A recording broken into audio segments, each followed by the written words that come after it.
If you live with chronic illness and feel like you and your body are in a constant fight, this is the episode for you. Stay tuned as my guest and I chat all about how you can befriend your body and your illness and how doing so can actually help you heal.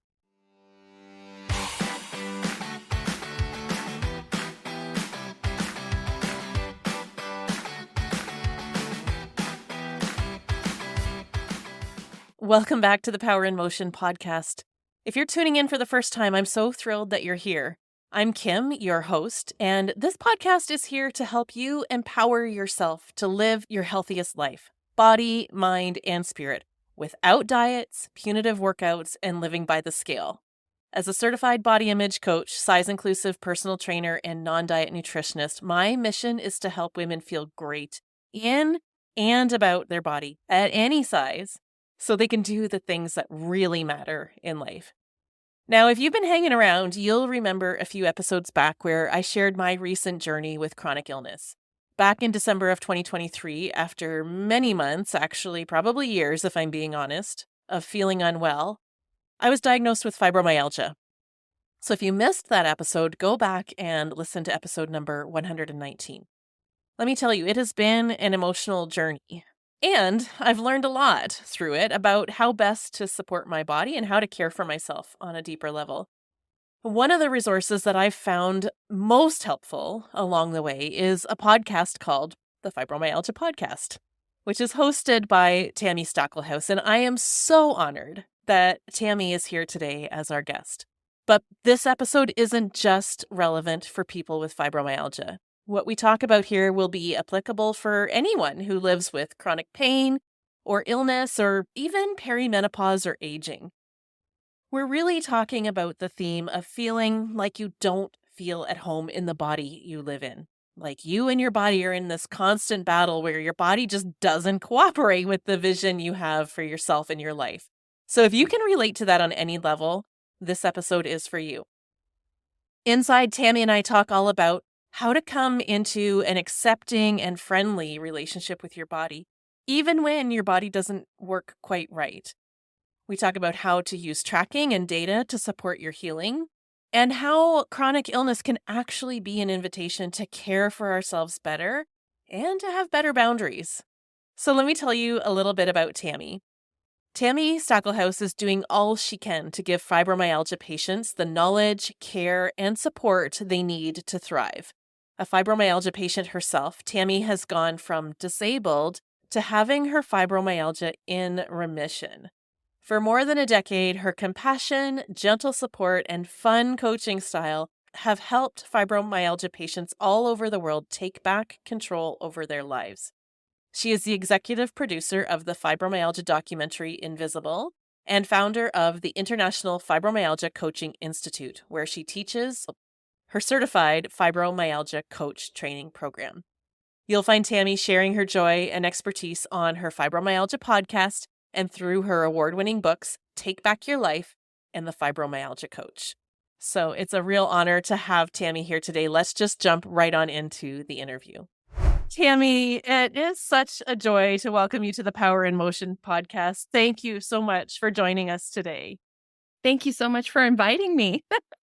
I'm thrilled to have you here. As we were talking off camera, your podcast and your work has made such a difference in my life as a person who's recently been diagnosed with fibromyalgia. So I'm thrilled and honored to have you here to share your expertise with my listeners and shed some light on how we can be friends with our body and whatever aches and pains or illness we might be living with. Absolutely. Oh, gosh, I can't wait.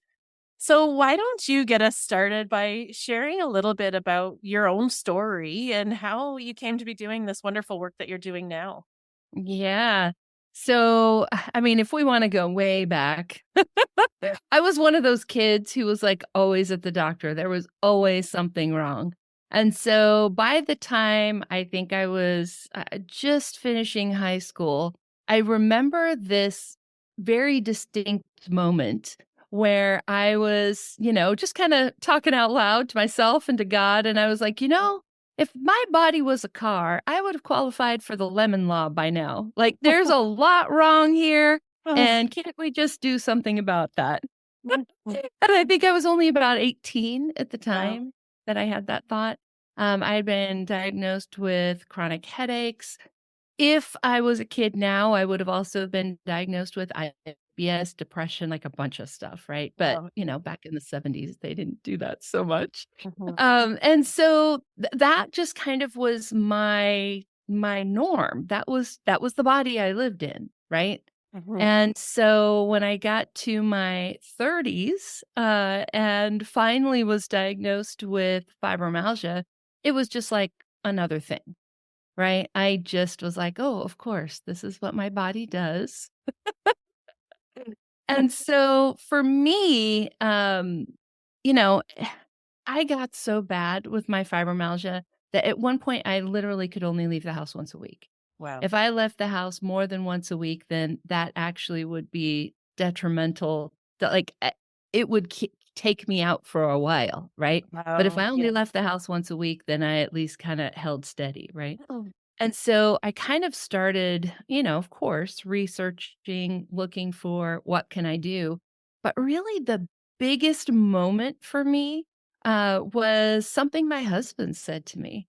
Uh, I was a pretty new bride. I think we had been married for maybe about 6 months when this happened.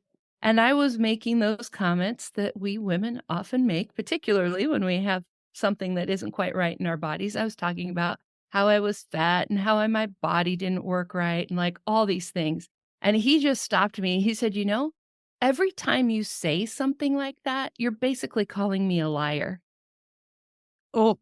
Like, excuse me? This is about you at all. What are you talking about? Yeah, right? And he said, I chose you. I think you're beautiful. So when you say stuff like that, you're calling me a liar. I was like, Wow. oh. Mhm. And Yeah. so, like, that really, like, that was the trigger that started me thinking about, is there another way that I could think about this? Mhm. And I started thinking about, our bodies are amazing, Mhm. right? They were made to heal. You break a bone, it grows back together. You Yeah. cut yourself, it heals, right? Like that's what our bodies are made to do. Mhm. Why would fibromyalgia be any different? Right. And so instead of it being me against my body, right? I'm living in this, there's the real me, and then there's this defective body I'm stuck inside, right? Which was basically my attitude. Mhm. And then shifting that to my body and I, we want the same thing, right? Yeah. We're on the same side. We want to feel better. And, if fibromyalgia has to be the enemy, then that's the enemy, but I don't think it even has to be, and it isn't now. But, we all have to start somewhere. And I think Right. you and your body on the same side against whatever it is you're fighting is a much better place to be. Yeah, and I love that perspective because I know when I was first diagnosed, and I'm sure, as well, I will say, like, we are gonna probably mention fibromyalgia specifically because that's both of our lived experience, but I think anybody who lives with a chronic illness or chronic pain can identify with that feeling of betrayal. Like, that's how I felt when I was first Absolutely. diagnosed, is like, my body has betrayed me, like, and I was mad, Yeah. I was Yeah. angry that my body had failed me and that my body had let me down.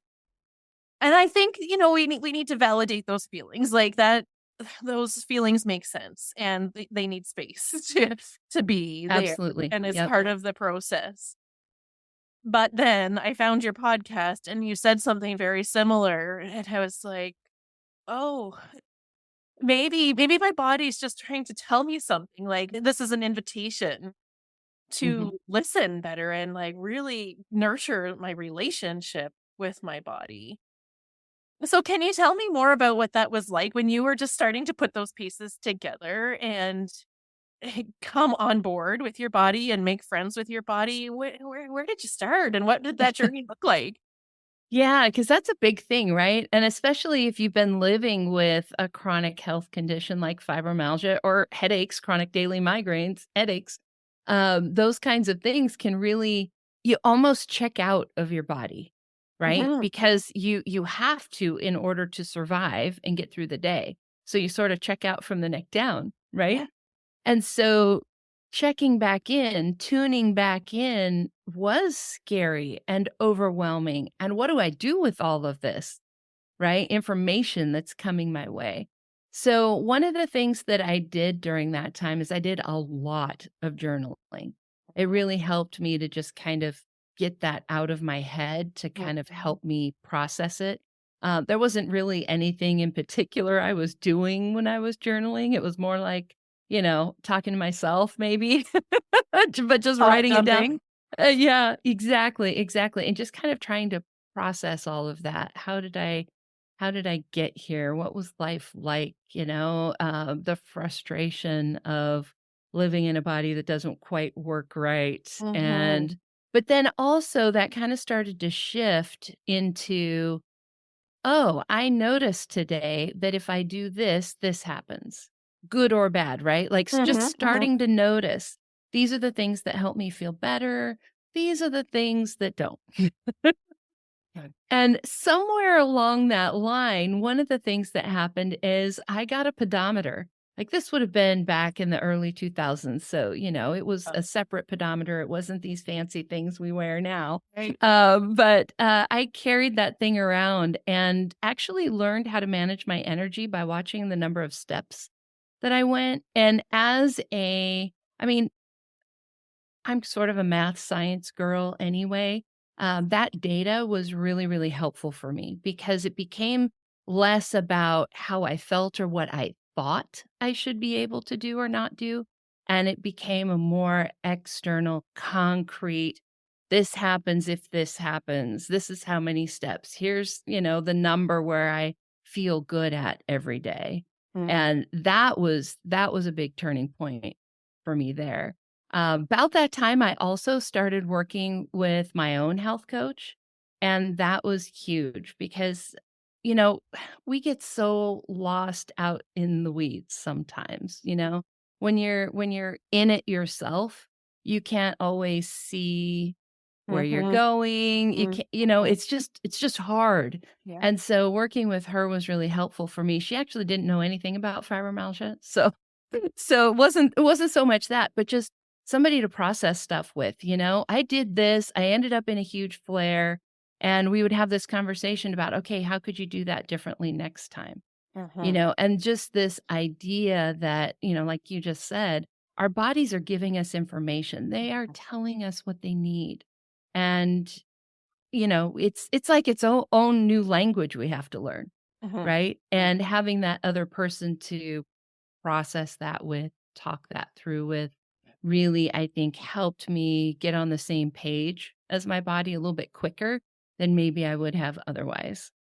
Yeah, I love that. It is very easy to get, at least I know myself, and like I know lots about fitness and about food and all of the things, but I find when I'm working with myself, it's easy to overthink things and get confused and like just not be objective, right? So, Right. even Right. as a coach, I think we all need a coach to kind of help bring us back and keep us in check and not get overwhelmed. Hmm.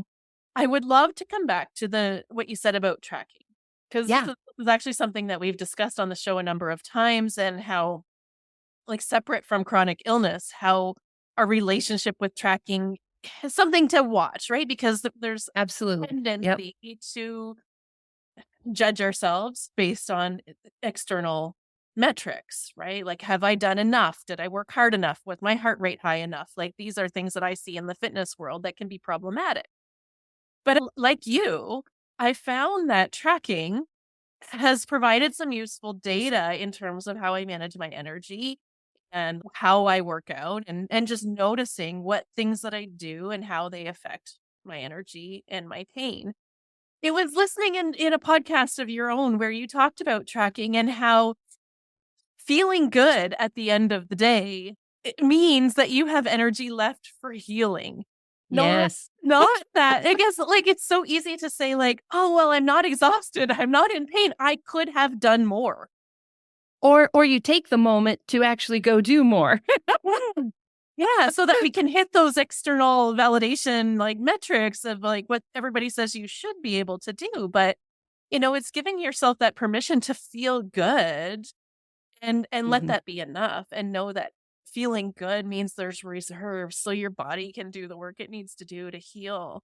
That's right. That was a That's right. mind shift for me. Yeah, and that's a really important thing, particularly if you're dealing with a condition that comes with fatigue. If you've got a bad knee and it hurts, that might be a little bit different. If you're recovering from a knee injury, then again, maybe not. But particularly when we have these conditions that affect our energy levels, when we feel good, we want to do all the things, right? Yep. Because like this feels like my only opportunity. So I have to do all the things because who knows when I'll get a chance to do this again, right? And then, of course, we crash. But if we can even out that push crash cycle, right? Not do all the things and then not crash as far, we can actually even that out. Our energy becomes more predictable. We heal, right? And we actually, in the end, can get more done. So I try to teach my students and clients that you want to leave about 20% of your energy at the end of the day. Sleeping takes energy, folks. Healing takes energy. If you've ever been sick, cold, flu, anything like that, you are tired because your body is using energy to heal itself. So how are you ever going to get better if you're using all of your energy and then some every day? Yeah. Like the math doesn't work. No. Do you use the spoon theory? Oh, yes. Yeah. And I love that too. Of like, if someone without chronic illness has 20 spoons in a day, and they spend those going to work and doing their workout and looking after their children and maybe going out to see friends and sleeping and whatever, that's fine, right? And then they might have 4 or 5 spoons left over at the end of the day where they can do something extra. But those of us with chronic illness start out with less spoons as it is. And like you say, then we need to save some spoons for healing, right? If we use all of our spoons or go into a deficit, then we're starting out that next day with even less and even less, right? Right. It's like budgeting your money. Yeah. Right. I mean, yeah, sure, you can borrow from tomorrow, but you're going to pay more for it. Yeah. Yeah. And you got to plan for that, right? And if you don't, then you're going to end up in a flare and you're not going to feel very Exactly. And there are things that are flare worthy. Oh, right? Sure. There are things that are worth that. But again, having that knowledge of if I do this, then this happens, you can then plan for what is my recovery going to look like? Do I need to give myself extra space? Do I need to schedule an extra visit to the chiropractor? Whatever your thing might be. And, I just realized as I said that, you listening are probably thinking, well, yeah, but I don't know, right? Like, I don't know. Where did this flare come from? What did I do this time? It could be a million things. And I think this is where that practicing a very practical kind of mindfulness. One of the exercises I give my clients is called the Book of You. And it's really a book about you. And you just write down your observations of, I did this, that happened. Right. Yeah. Cause I would agree when I first was diagnosed or when I was first not feeling well, that was several years of not feeling well, but I didn't, I didn't put my finger on like what made me not feel well. Right. It was right. Like some days I don't feel good and some days I'm fine. And it just seemed very random. And now I know it's not, right? Like but it took me stepping away from a lot and really like taking some very deliberate downtime and then adding things back in and observing like, okay, how did that go for me? And then exactly. Yeah. Was it too much? Was it too little? Yeah. And one saying that I got from you that I really abide by is like saying no so that you can say yes. Right. My favorite. Because that's for me, like I'm a doer. I want to do everything and I have major FOMO. Right? So I don't want to miss out on anything, but I also want to feel better. Right? And no matter who you are, you can't do it all. Right. That was a really hard pill to swallow, I gotta say. But yes. But, I mean, it's true for everybody that exists, right? Like Steve Jobs has a quote that he's just as proud of the things that they don't do as of the things that they do. And it's by focusing, on the things, not focusing on the things you don't do, and focusing on what you do, that you get to be really good, right? Yeah, That you get to do miraculous things. No matter who you are, you cannot do it all. For us, that situation happens to be a little more amplified. We're a little more aware that maybe, our can't do everything is maybe even a little bit smaller. But it just means that our choices matter more. Right. And we get to prioritize those things that we're really passionate about and that really mean the most to us, right? And that's what I found as I was getting better was like I got very clear on what mattered to me, what my values were, and then saying yes to those things, but saying no to the others so that I had the space to do those things that were most meaningful. Because there's nothing worse than saying yes to something and then having the thing you really want to do come up and you have to say no to it because you just don't have space for it. Exactly. Right? Exactly. Yeah. Yeah. And so how do you coach your students and your clients to accept that we're not superhuman, that we can't do everything and to just be okay with doing less? Such a good question. And honestly, it depends a little bit on the person. One of the new things that I've just created is a quiz that kind of helps you figure some of this out. So it's your fibromyalgia wellness style, and it's based on psychology. But, there are some of us who are perfectionists, right? We want to do all the things. You're smiling. Right. And so that's going to be a different conversation than somebody. I happen to be the playmaker. I judge everything by, is this going to be fun or not? Right. So for me, it's a lot easier to say no so that I can say yes, because if it's not fun, I don't want to do it anyway. But then that gives me my own challenges, right? Because some of the things that are good for us aren't always fun. Right. So, knowing what your fibromyalgia wellness style is, which is really just your personality, psychology, but putting it in that framework of what does this mean to my fibromyalgia? And if you don't have fibromyalgia, you could also take the quiz. Everything will be in fibro terms, but it might still be helpful. But I think knowing that helps change that conversation. For a playmaker, it's really important to have fun. So we would talk about how to prioritize those fun things just so that need is met. Right. And for the perfectionist, we would talk about, how to be really good at fewer things. So instead of taking your whole, like maybe you do everything at 100%, now we're only going to do it at 60%. That is not going to go over well with a perfectionist. But maybe we can only do a few things at 100% instead of trying to do everything at 100%, right? So how we would approach that depends a lot on your personality and who you are.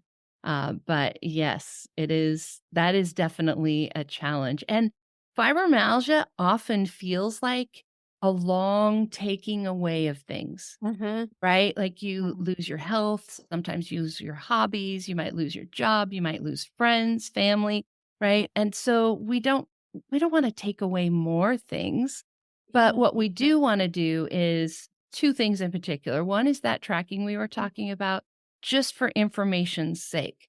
That tracking is not there as a standard for you to live up to.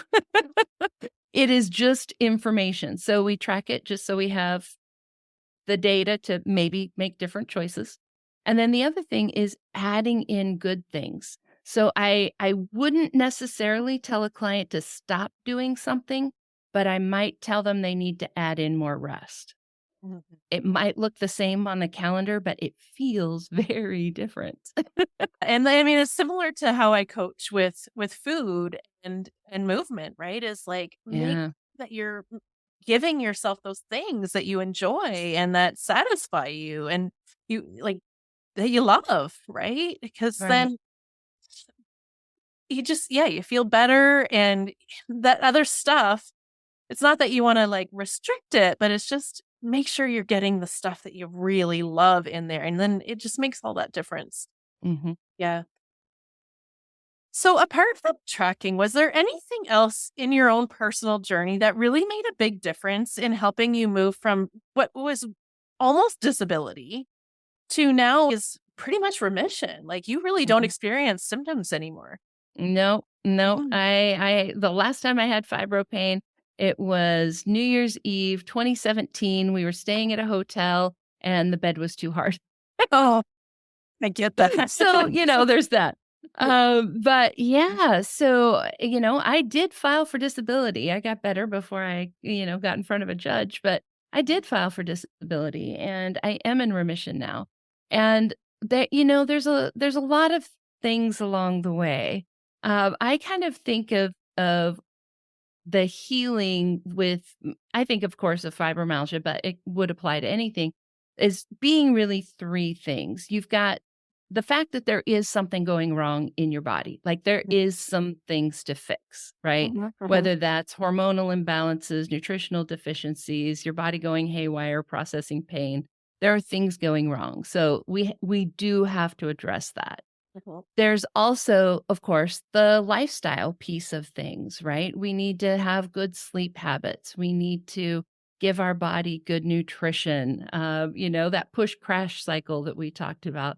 Those are all those lifestyle pieces. Mhm. And then the third piece is that mindset, how we think about our illness, how we think about our bodies, just how we approach life.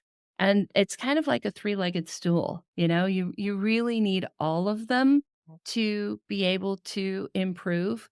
So for me, in my journey, there were a lot of things that we uncovered along the way. I found out I have autoimmune thyroid. I mean, Mhm. I have a sleeping disorder. I found all these things. And I remember complaining to my doctor once, I come in here to get better, but every time I leave, I have a new diagnosis, But once you can do something about it. So that's Exactly. not all bad. So there were a lot of those things that I had to fix. The lifestyle piece and the mindset piece, again, I think a lot of that was working with my coach and her like, okay, how can we do this different? Or strategize with me. Yes, I know I need to go to bed at a decent time to get, but how? How do Yeah. I do this? Right. And her help in going through all of that. And I think a lot of the mindset shift was just some of it was just me, right? Just the way I was wired. I also had a really great role model in my mom. I actually only realized this just a couple of years ago. But Mm. my mom is really afraid of heights. And so growing up, my mom, like, she never went up in the Space Needle with us, right? Like, she was down on the ground, and it was never a big deal. It Yeah. was just, "You guys go have fun. I'll sit here. I'll watch the people. I'm just fine." Mhm. Right? And so that no drama approach to saying no was extremely helpful Yeah. for me to speak up for my own needs in a way that wasn't, didn't make people feel bad, didn't make me Mhm. feel bad. Like, it's just, Yeah, this like is no what I need. shame in it, right? Yeah. Like, I call it unapologetic self-care, yeah, right? We all need self-care. I And wanna there's talk. no reason to apologize for it. Like, you need what you need. It's a thing, right? It is a thing, it is a thing, and I mean, I know we're conditioned as women to put our needs at the bottom of the list, and that's true for everyone, like, chronic illness or not, like, we Yeah, all struggle exactly. with this, but I think, like, that's one of the gifts for me in having fibromyalgia is it forced me to ask and speak up for myself, to Absolutely. get Yes. my own needs met because I had no choice. We should not have to get to that point before we speak up for ourselves.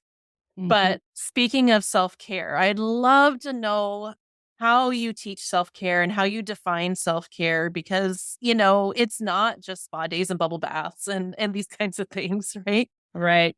Right. How do you approach self-care? I love that you asked this question. This is actually the first lesson that I teach in my classes because it's the foundation for everything, right? For me, the definition of self-care is taking care of yourself the way that you would take care of somebody that you love and that you are responsible for their well-being. Mhm. So you might think of, if you're a mom and you have kids, you could think of your kids. I don't have kids. I think about my cats, right? Like sometimes I take them to the vet. They don't want to go, but I'm doing it because it's what's good for them, Yeah. right? Yeah. But also the cuddles are good for them too, right? Like it's the whole spectrum. And I think that things like the bubble baths and going to the spa and all of that is really what we do because we are practicing good self-care. Uh, And massage for you, for example, might be torture, might uh-huh. be great for me. I mean, especially with a chronic pain condition, massage is not always awesome. Mhm. So like the thing itself can't really be the self-care. Mhm. It's deeper than that. It's the motivation, it's the emotion behind it. It's why we do what we do. And if you can kind of think of it more that way, then it doesn't have to cost you any time. It doesn't have to cost you any money.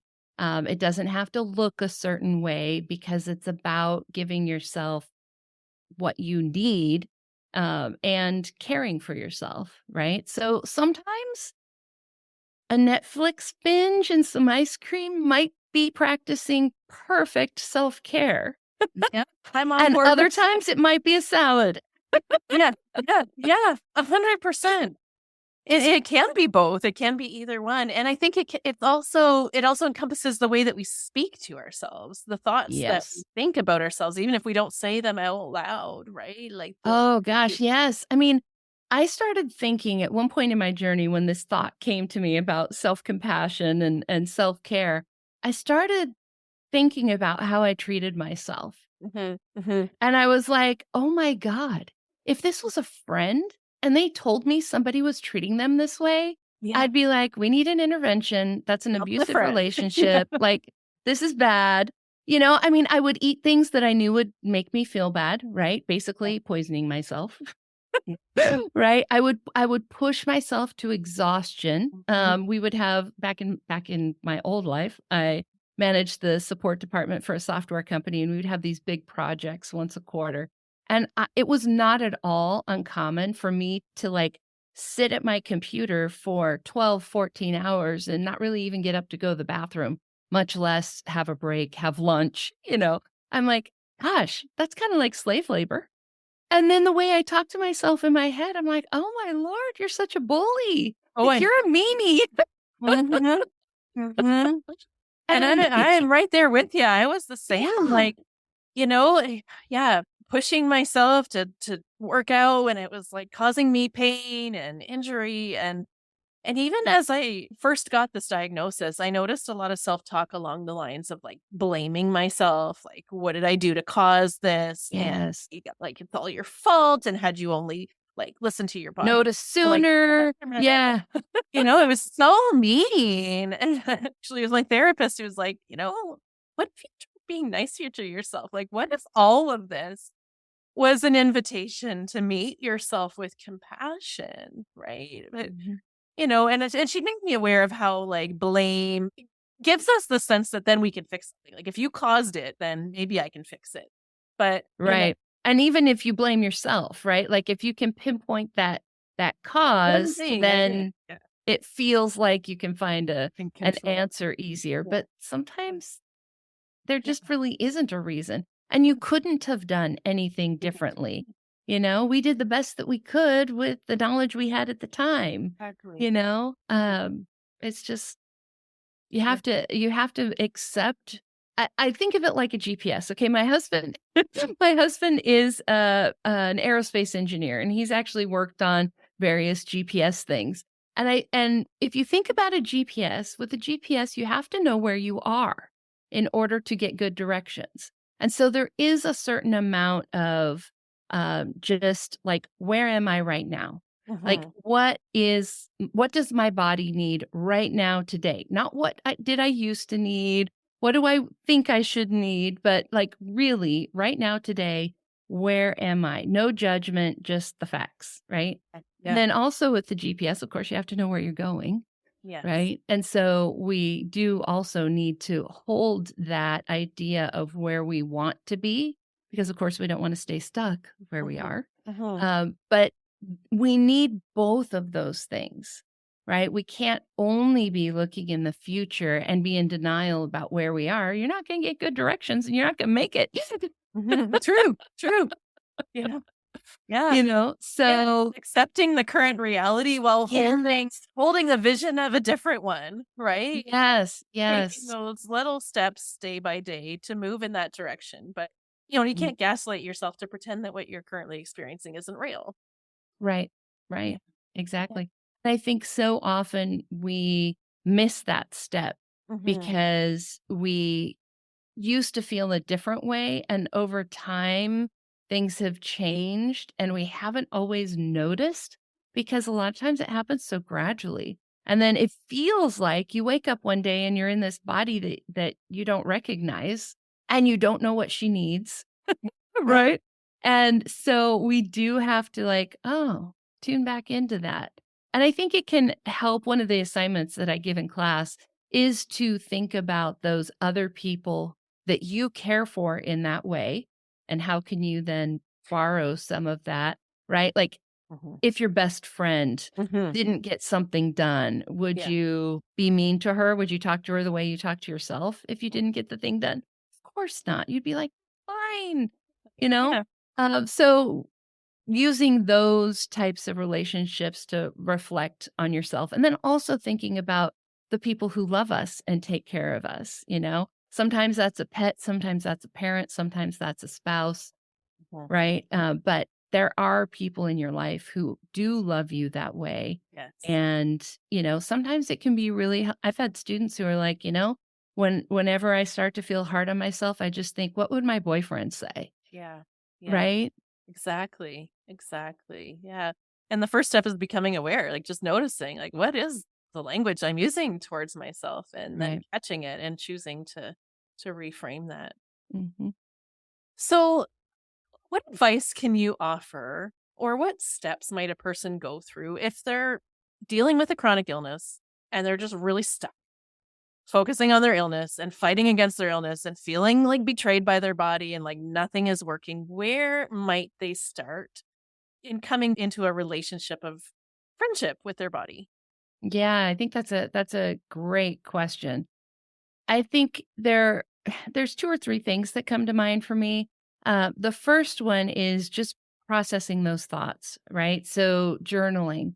There's been a lot of research that shows that if you can get that outside of your body, that it actually helps. So, like one of the journaling with chronic pain, I've been to a few classes like that. Just writing about your pain can actually help lower your pain, which seems backwards, right? Because it seems like you would be focusing on it more.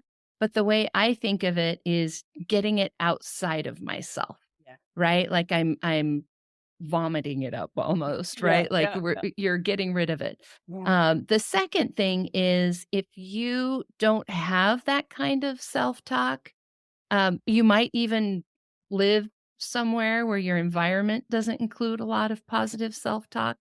Find a way to get a positive voice in your life. I know two great podcasts you could listen to. But, having that positive voice can be a great example of different ways to think, right? If you don't think that way, if you haven't thought that way, the people around you don't think that way, how are you? You need an example, right? So having that positive voice, books that you read, things that you listen to, that can be super helpful. And it doesn't even need to be specifically about your illness, right? Like, it could be just in general, people who look at the glass a little more half full than half empty, right? of just how do we shift from that negative focus to a more positive focus. Yeah. And then the third thing, I mean, I am a huge fan of working with coaches, not because I am a coach, but because it was a coach that changed my life. She was absolutely instrumental in helping me make that shift. Because that's the thing about these unconscious habits, right? They're unconscious. Yes. How do you change something you don't even know you're doing? Yeah, Right? right. And so you got to have that outside perspective to sort of gently come alongside you and say, "Hey, did you see what you just did there? Did you hear that?" And I'm using the example of a coach, but this could also be a therapist. It could be a spiritual advisor. It could be your best friend. But it is helpful to have a professional because we know how to take ourselves out of the equation and Yes. make it be just about you. Your best friend, there might be things she doesn't necessarily want you to change because she likes you like you are. Or they say what you want to hear, or what they think you want to hear, right? Right. Instead of what's truly helpful. Right. Yeah. Good point. Yeah. Yeah. So those are the three things that I think I would start with. Do some journaling, get some voices, some positive voices around you that you can listen to. And if you need to, talk to somebody, get some actual help in shifting that. Yeah. Those are all great tips. I love that. One thing that I love that you say many times in your podcast is changing your focus from your illness to healing, right? And I Yep. think all three of those steps that you just mentioned are a great way to do that, right? To start shifting Absolutely. into a mindset of healing rather than just constantly dwelling on how crappy you feel in your illness. Yes, yes. And, I think so many of us start, of course, with the focus on our illness because it's the thing that's happening, right? We notice, oh, I'm feeling terrible, or oh, I'm in so much pain, or, whatever it is. And of course, we're focused on that. But I noticed with myself, if I started to make decisions not based on trying to run away from how bad I felt, but trying to move towards feeling better, it might look exactly the same. Maybe the answer in both cases is no, I'm not going to go to a late show at the movie theater. But why I'm choosing that, one is really more of almost a victim mindset, right? I can't because this is happening to me. Yeah. Right. And the other one is so much more empowered. I'm choosing not to do that so that I can feel better tomorrow. Yeah. Yeah. And I mean, that's what we're all about here on the Power in Motion podcast, is empowering you to make those decisions that are right for you. And I think that's such a poignant way of putting this. Like, what you do might end up looking exactly the same, but you're doing it from a totally different intention of, I am choosing to move in this direction because it supports me to feel the way that I want to feel, rather than feeling like a victim and I can't do anything that I want to do, which just keeps us stuck in our symptoms, right? And I think it's makes for easier conversations with the people around us too, Yeah. right? If you tell somebody, "Oh, I can't do that," of course you're going to run into, "Sure, you Of course you can." can. Yeah. Right? Yeah. But if you say to somebody, "You know what? I don't really want to do that because I want to feel better tomorrow." Yeah. Yeah. That's a completely different conversation. Yeah. Yeah. Like, I could go, but this is what it would cost me. And I think, friends who care about you will understand that. Mhm. Yeah. Yeah. Yeah. That's such a valuable conversation. There have been so many great pearls of wisdom in this, Tami. Can you wrap us up by telling us how you support both clients and other professionals, and then where people can keep in touch with you after they listen to this episode? Absolutely, absolutely.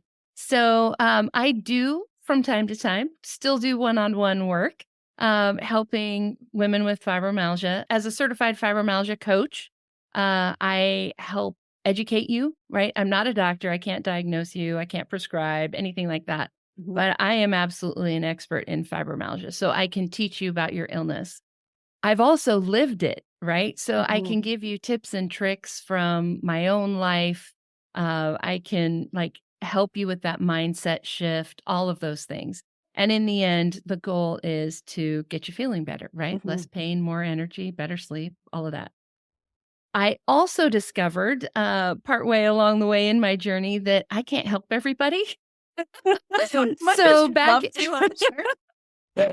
there's just a couple more people than I could help. So I did start training coaches back in 2015. It's been almost 10 years now. Wow. But I do have a training program. We have a certified fibromyalgia advisor program that teaches you all the fibro bits. We have a lot of patients who take that who have no intention of working with anybody. And the reason for that is because our students, on average, are able to improve their fibromyalgia by about 50% during the 3-month class. So it's a big deal.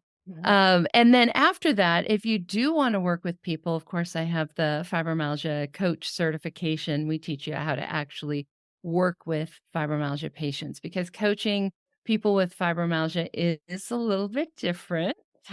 So, if you have a traditional, health and wellness coach certification, there's some things you're going to need to tweak if you want to work with this population. So we do have that training as well. We've got continuing education, of course, the podcast, all sorts of fun things.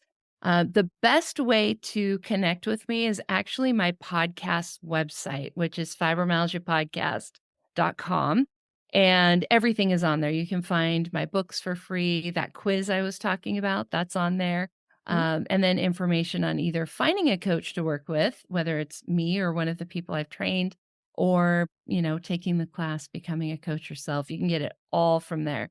And if you're looking for an easy way to just kind of learn more about fibromyalgia, about me, what I do, about yourself, even, just go check out the podcast. You'll find it in all your favorite podcast apps and on that website. So, You are so generous with your knowledge. I want to make sure I say that. There's so much on that podcast that is helpful, so there's a lot you thanks. can learn for free. And you have your free books and your quizzes and all of that yet too. And then the paid services for those who want to go to the next level. Everything's Yep. there for you. Yeah. I really appreciate you taking the time to come and share your wisdom on the show today. Is there anything else that's pressing on your heart that you want to share before we sign off for today? Yes, the big thing that if you're listening and you have fibromyalgia, you have probably been told by your doctor there's not a lot that can be done. Maybe you've had one Mhm. conversation and been sent on your way, like Kim shared a couple episodes ago about her story. I want you to know that there is hope. You Mhm. can feel better. Your doctor was not taught in medical school how to treat you. Yeah. They are given a lot of information about a lot of things, but they don't go very deep. So they might know what fibromyalgia is, but not really know how to help you. There are people who can help you.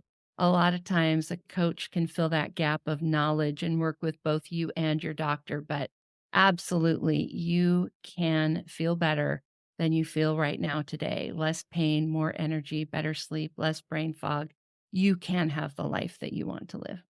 Ugh, there is hope, right? And that is such a important note to end on because I know I felt very hopeless at the beginning and hearing your podcast did help me feel more hopeful in the face of all of that. So, thank you for sharing that and for being here today. It's been an honor to have you, Tami. Thank you so much. It's been an absolute pleasure.